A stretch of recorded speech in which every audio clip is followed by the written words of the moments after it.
Alright folks, we got a 2016 Sportsman 570 with the high lifter kit added. Now this is not your traditional straight from the factory Sportsman high lifter. They don't even make it in a 570, but they do have it in the 850 1000s. But what we have done, let me pan out a minute, kind of show you what we're looking at the big picture.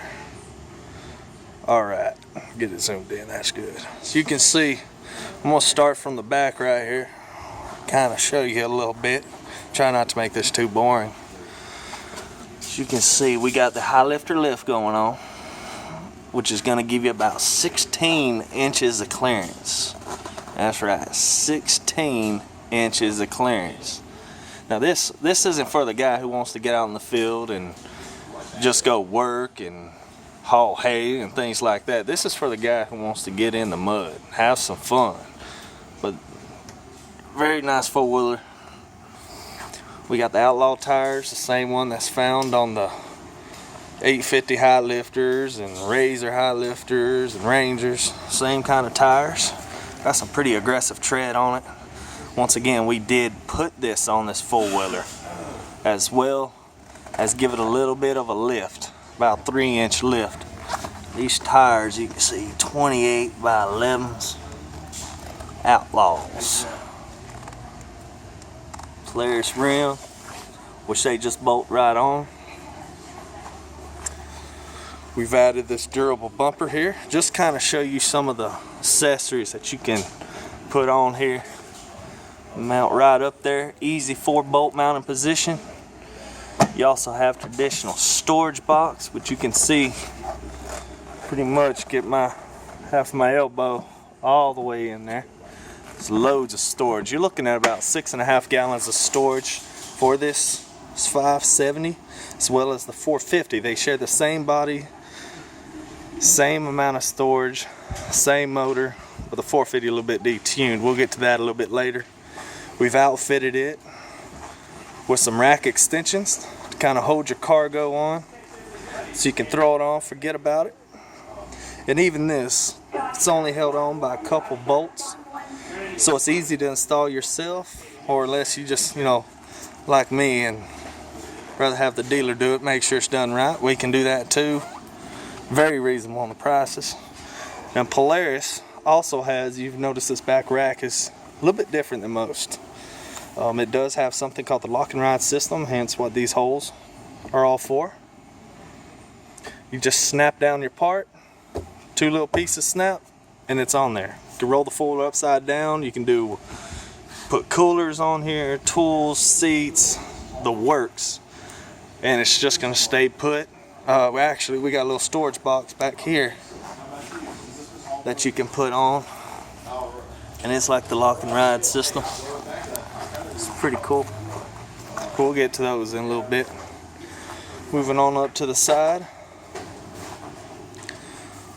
It is on-demand all-wheel drive, which means while moving, you can put it in 4-wheel drive. Just make sure you hit 3,100 RPMs or lower. But on demand, as soon as the rear tires slip, then all 4 will engage. That means the front 2 is going to engage simultaneously, giving you a better traction, better pull, get out of sticky situations or up hills, rock climbing, whatever your case may be. Now, let me pull a little bit closer.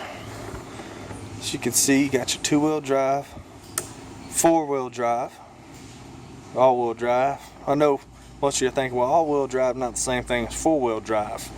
Well, actually, when it comes to this 4-wheeler here, it is the same. A little bit different than what you get on the car side, 4-wheel drive, all-wheel drive. But we've outfitted it for the lights up front, which we'll get to in a second with LEDs. Just flick the switch here, easy install. Cut it on. Now you can get blinkers, hence this right here, little blinker setting, but over here in America they don't come with blinkers on there, but you can get that as an option. That's for international four-wheelers. Here's your gear that you're in, your gas gauge, which these four-wheelers on the new ProStar motor get about 28 miles to the gallon. As you can see, you got your clock, how many miles. And off to the left here, break to this real quick. You have your highs, lows. High being right here up in the front. On your handlebar is going to be your high. And on your low, you're going to have your lights in the fender. And we'll get to that and see what those look like here in a second. Alright. Gonna come here and just switch. Now, coming around, walking to the front, you have this storage bin up front. As you can see, it has a nice seal lining it all the way around. So for the most part, I mean, unless you really submerge it, but I mean, it's going to keep everything that you need, all your wallet, money, purse. It's going to be dry, which is always a good thing. We don't ever want to walk around and have our wallet soaked and cards and everything else we carry in there nowadays. And then you have little drains here that you can release any water that may find itself in here, or you know, put some ice in here, and you got you some cold drinks, get some Yeti, throw in there, Yeti cooler pack. And this just closes. Get a little latch. Zoom out here. Alright. Coming on around to the front of the vehicle. This right here is a sturdy Polaris factory bumper, which you can buy from Polaris as an accessory. And just like the one on the back, they bolt on really easy and very thick tube steel. It's pretty thick, just kind of give you an idea. There's a thumbnail size comparison. So it's pretty rugged. I mean, you can do a little bit of pushing with it and a little bit of pulling. It's gonna hold its own pretty good. And these right here, the racks are made like a hard poly, the same things that Polaris uses on the Rangers roofs, whatnot. It's very durable. You don't have to worry about rusting out or anything like that. And what I do love about this is these little tie down points. You see these also on the back of the four-wheeler. These little tie down points here. Polaris really does a good job about thinking with all the small things on a four-wheeler, as far as convenience factors being one of them. All these rails that line it. So in essence, you don't really need this bar to tie anything down, but it's something good to have just to help you out on that end. Now these seats. Now many of you are familiar with the old style Polaris, you know, not even a year or two ago, I shouldn't say old. But they had like the foam seats. They've recently been updated with this more comfort. It's almost like a gel. I call it Dr. Scholl's, but that's exactly what it feels like. But it's very comfortable. So riding for long periods of time, all day trips, that's going to get very comfortable. I mean, you're not going to get wore out and have to stretch and whatnot. They actually did a pretty good job on that. Up here, we've outfitted it. Put my hands on. So you got a pretty good bit of protection on there. It does have metal holding it on, so it's not something plastic that's just going to snap off. You got a lot of protection. Very strong, reinforced, extra reinforced on some of the biggest areas, just to help out a little bit in case it doesn't hit anything. Now on the gear selection, you'll notice there's no e-brake or anything like that. There's the park brake, reverse, neutral, low, and high. Park brake is built in, so there's no other lever, which that's the way it is on all Polarises nowadays. Let me scan right here to the front.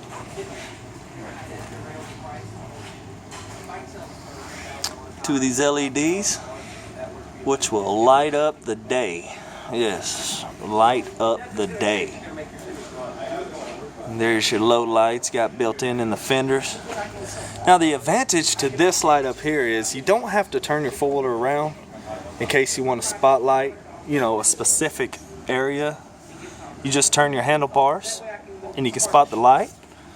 At the same time, you have light shining in the front. Very convenient. Very, very convenient. Give me just a second, I'll be right back up. All right, let's look, check out the clearance on here. Very easy, put this kit on.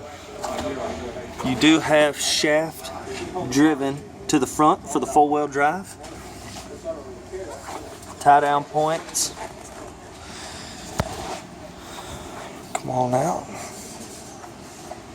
And if you look at the front of this 4-wheeler, you'll see it has a big angle of approach. So you can almost go straight down vertically and not have to worry about digging your nose into the dirt. I mean, it's just going to crawl right out. So no worries on that end. Don't be afraid to drive this. Drive this anywhere. You know, drive it with confidence. That's the way Polaris builds their units. So one more time, I'm going to do a little back up. We'll walk around. Just kind of show you. You know what? We're not too bad on the prices either. I mean, they're pretty good. Rear brush guards and rear rack extenders. And before I go, there's a couple other little points I want to touch up on. Look here, they do have the disc brakes, both in the front and in the rear. We have some more protection for your axle. Stainless steel drive lines, so you don't have to worry about them rusting out and corroding or rotting or what have you on that end. This is pretty neat. And then up here on the handlebar, it's actually how you crank it. You pull the brake. Now this brake lever here actually brakes both the front and the back. So it gives you ample stopping power when you need it. Right there. But you still have the traditional, you know, the traditional brake lever located on your right foot that's gonna activate the rear brakes only. So for the rear brakes, and this brakes the front and the back, which is pretty neat. So on that, there you go. This Sportsman 570 is available to purchase with the high lifter package included if you would like. Just come on down and come see us at Champion Power Sports here in Athens. We have plenty of models in stock. You can also get this one in an EPS, meaning electronic power steering. Depending on what you're used to, you may or may not want that power steering, but it does help reduce kickback, and if you're riding something like this, you're probably riding hard, that power steering can come in handy. Very much so. And there you go.